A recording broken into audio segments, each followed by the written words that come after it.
Bihar board से जो भी छात्र 2025 में इस बार इंटर और मैट्रिक पास किए हैं, अब वो छात्रवृत्ति के तहत 25,000 रुपये और 10,000 रुपये की छात्रवृत्ति लेने के लिए तैयार हो जाइए, क्योंकि इंटर मैट्रिक उत्तीर्ण छात्रों को पैसे देने की बारी जो है वो बिहार बोर्ड ने यहाँ पे शुरू कर दी है। इसके लिए ऑनलाइन फॉर्म जो है वो छात्रों को अंतिम तिथि से पहले भरना होगा और वहीं फॉर्म भरने के तुरंत बाद जो है सभी छात्र और छात्राओं को यहाँ पे बोला गया है कि ऑनलाइन फॉर्म भरने के तुरंत बाद आधार सीडियर करवाने पे ही पैसा मिलेगा। और आपको बता दें कि इस बार पैसा जो है ऑनलाइन के तुरंत बाद मिल जाएगा, यानी कि ऑनलाइन अगर आप करेंगे तो तुरंत पैसा आपके बैंक में ट्रांसफ़र किया जाएगा, बशर्ते आपका बैंक जो है वो यहाँ पे आधार सीडियर होना चाहिए, जिसके तहत इंटर पास को 25,000 और मैट्रिक पास को 10,000 ऑनलाइन के तुरंत बाद जो है वो यहाँ पे दिया जाएगा। तो ये पूरी जानकारी देखते हैं किस तरह से इस बार जो है ऑनलाइन फॉर्म जो है वो यहाँ पे भरा रहा है और सभी छात्रों को अंतिम तिथि किस दिन से पहले जो है फॉर्म भरना होगा। और ये जो आधार सीडियर बोला गया, ये आधार सीडियर क्या है, कैसे छात्र को आधार सीडियर करवाना होगा, क्योंकि अगर आप आधार सीडियर नहीं करवाते हैं तो आपका पैसा बैंक में नहीं आएगा। सबसे बड़ी बात यह भी है कि इस बार सिर्फ इंटर पास को ही दे दिया जाएगा और मैट्रिक पास को ही दे दिया जाएगा पैसा, जहां पहले प्रथम श्रेणी को मिलता था, लेकिन इस बार जो है इंटर में अगर फर्स्ट सेकंड थर्ड हैं तो भी आपको पैसा दिया जाएगा और मैट्रिक में फर्स्ट सेकंड थर्ड हैं तो भी आपको पैसा दिया जाएगा। किसे कितना पैसा दिया जाएगा सब कुछ यहाँ पे डिटेल में बता दिया गया है। तो अगर आप इस बार इंटर पास किए हैं फर्स्ट सेकंड या थर्ड डिवीजन से, या मैट्रिक पास किए हैं फर्स्ट सेकंड या थर्ड डिवीजन से, तो इस वीडियो को पूरा जरूर देखिएगा और पूरा देखने के बाद जो यहाँ पे ऑनलाइन फॉर्म भरने का तरीका बताऊंगा, उस तरीके से आपको ऑनलाइन फॉर्म भरने के बाद अपना जो है आधार सीडियर अपने बैंक में करवा लेना है, तभी आपके पैसे आपके बैंक में आएंगे, नहीं तो आपका पैसा नहीं आएगा। और थोड़ी सी भी गलती करेंगे तो आपका फॉर्म रिजेक्ट कर दिया जाएगा, ठीक है। तो इसलिए ध्यान से एकदम पूरी वीडियो देखिएगा, क्योंकि पिछले साल बहुत सारे छात्रों ने गलती की थी और उनका पैसा जो है अभी तक बैंक में नहीं आया और उनका फॉर्म रिजेक्ट कर दिया गया। तो आइए जानते हैं किस तरह से आपको फॉर्म अप्लाई करना है अगर आप इंटर पास किए हैं या मैट्रिक पास किए हैं। तो फटाफट वीडियो को अभी तक लाइक नहीं किए तो लाइक करके अपने दोस्तों के साथ शेयर कर दें और चैनल पे पहली बार है चैनल को सब्सक्राइब कर लेंगे ताकि हर अपडेट सबसे पहले आपको मिलते रहे। तो आइए पूरी जानकारी समझते हैं कैसे ऑनलाइन करना है, आधार सीडियर क्या है, कौन कौन से डॉक्यूमेंट्स आपको वहाँ पे बैंक में अलग से ऑनलाइन करने के टाइम जो है वो वहाँ पे लगेंगे। सबसे पहले जान लीजिए कि आधार सीडियर क्या है। जैसा कि आपको बोला गया है कि ये सारे डॉक्यूमेंट जो है वो आपके पास होने चाहिए, लेकिन आधार सीडियर की बात जो है वो यहाँ पे की गई है। तो आधार सीडियर समझ लीजिए कि आपको जो है ऑनलाइन करने के बाद आपको बैंक जाना है और बैंक जाने के बाद जो है अपना जो आपका जो बैंक अकाउंट है उसे आधार सीडियर जो है वो करवाना है। आधार सीडियर करवाने के बाद ही आपका जो है सरकार की जो योजनाएं होती है उसका पैसा जो है आपके बैंक में ट्रांसफर होता है। तो आप किसी भी सरकारी योजना का बैंक में ट्रांसफर तभी हो पाता है जब उसका बैंक अकाउंट आधार सीडियर होता है, ठीक है। अब ये मत समझिए कि आधार से लिंक तो सभी का बैंक अकाउंट होता है, बिना आधार से लिंक किए हुए अब अकाउंट ही नहीं खुलता है, तो वो चीज़ अलग है। आधार से लिंक नहीं करवाना है, आपको आधार सीडियर करवाना है, ठीक है। आप बैंक जहां आपका अकाउंट खुला हुआ है उस आपको जो है बैंक शाखा में जाना है और वहाँ पे बोलना है कि मेरा अकाउंट बैंक जो है आधार सीडियर कर दीजिए, तब आपका बैंक अकाउंट आधार सीडियर किया जाएगा। अगर आप नहीं बोलेंगे तो आधार सीडियर नहीं किया जाएगा,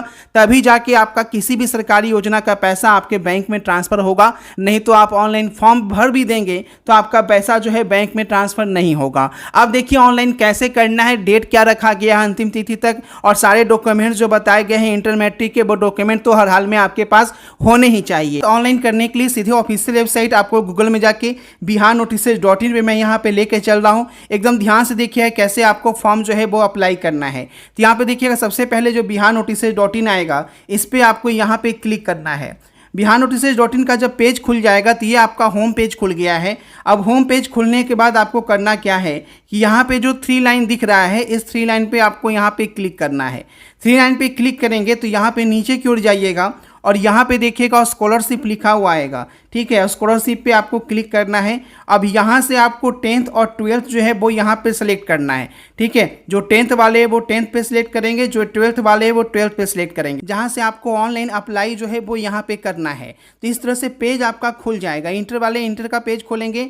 ऑनलाइन करने से पहले कुछ डॉक्यूमेंट जो है वो सभी छात्र छात्राओं के पास जो है वो यहाँ पे होने चाहिए, जिसमें आपका आधार कार्ड होना चाहिए। जो इंटर वाले हैं वो इंटर का आपका मार्कशीट, जो मैट्रिक वाले हैं उनके पास 10th टेंथ का मार्कशीट होना चाहिए, ठीक है। उसके बाद आपका एडमिट कार्ड होना चाहिए, टेंथ वाले का टेंथ का एडमिट कार्ड और ट्वेल्थ वाले का ट्वेल्थ का एडमिट कार्ड होना चाहिए, ठीक है। पासबुक के बारे में पहले ही बता दीजिए कि बैंक अकाउंट छात्र के नाम का होना चाहिए। अब ऐसा नहीं है कि आपके पेरेंट्स का या भाई का बैंक अकाउंट दे देंगे तो आपका पैसा जो है बैंक में नहीं आएगा, ठीक है। दूसरी चीज़ जो है वो सारे डॉक्यूमेंट जो यहाँ पे बताए गए हैं ये सभी होने चाहिए, जिसमें आपके पास जाति प्रमाण पत्र अवश्य होना चाहिए। बिना जाति के आपको दिक्कत होगा। अगर आप सेकेंड डिवीज़न पास हैं या थर्ड डिवीज़न पास हैं तो आपको जाति प्रमाण पत्र हर हाल में होना चाहिए। लेकिन अगर आप प्रथम श्रेणी से पास हैं तो बिना जाति का भी आपका पैसा अकाउंट में आ जाएगा, ठीक है। लेकिन सेकेंड और थर्ड वालों के लिए आपका जाति प्रमाण पत्र जो है बहुत ज़्यादा ज़रूरी है। उसके बाद देखिएगा दिव्यांग प्रमाण पत्र, अगर दिव्यांग हैं तो नहीं तो कोई दिक्कत नहीं है।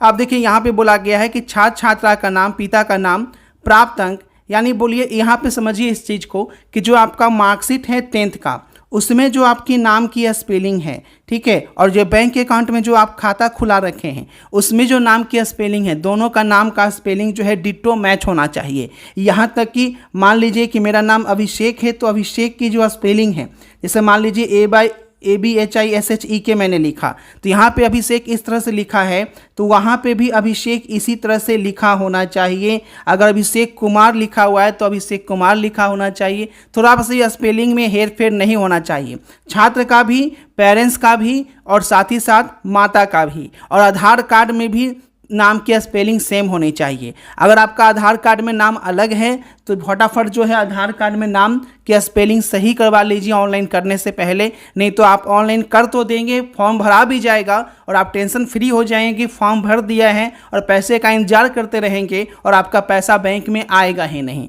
तो बहुत सारे छात्र कमेंट में पूछते रहते हैं सर मेरा आधार कार्ड में नाम की स्पेलिंग है क्या करें। तो क्या करें, आधार सेंटर जाइए, नाम की स्पेलिंग चेंज करवाइए। नहीं चेंज करवाइएगा तो फॉर्म भरा जाएगा लेकिन बाबू पैसा नहीं आएगा, ठीक है। सीधा जवाब यहाँ पे समझ लीजिए। देखिएगा ऑनलाइन करने के लिए डायरेक्ट लिंक नीचे की ओर जाइएगा तो आपको लिंक मिलेगा। जैसे ट्वेल्थ वाले जो गर्ल्स हैं वो इस पर क्लिक करेंगे, जो बॉयज़ हैं वो इस पर क्लिक करेंगे कि बॉयज़ के लिए NSP का स्कॉलरशिप का भी ऑनलाइन जो है वो उसके लिए प्रक्रिया के तहत ऑनलाइन कर सकते हैं, गर्ल्स बॉयज़ दोनों। उसी तरीके से जो टेंथ वाले हैं वो टेंथ पे जाके क्लिक करेंगे तो यहाँ पे देखिएगा टेंथ का भी यहाँ पे दिया गया है। टेंथ स्कॉलरशिप पे आप क्लिक करेंगे, ये आपका टेंथ स्कॉलरशिप का है तो टेंथ स्कॉलरशिप पे आपको यहाँ पे क्लिक करना है। देखिएगा टेंथ स्कॉलरशिप 10,000 रुपये जो है जो फर्स्ट डिवीजन वाले हैं वो यहाँ पे क्लिक करेंगे और जो सेकेंड और थर्ड डिवीजन वाले हैं 8,000 रुपये की राशि के लिए यहाँ पे क्लिक करेंगे। बाकी आपका व्हाट्सएप चैनल और टेलीग्राम ग्रुप का लिंक दिया गया है तो इसे ज्वाइन कर लीजिएगा ताकि आगे की हेल्प आपको यहाँ पे की जा सके, और चैनल को फटाफट से सब्सक्राइब कर लीजिएगा, ठीक है। तो अभी आप लोग biharnotices.in पे इस तरीके से जाइए और जैसे यहाँ पे बताया गया है ऑनलाइन का लिंक जो है वो यहाँ से आके आप अप्लाई कर सकते हैं।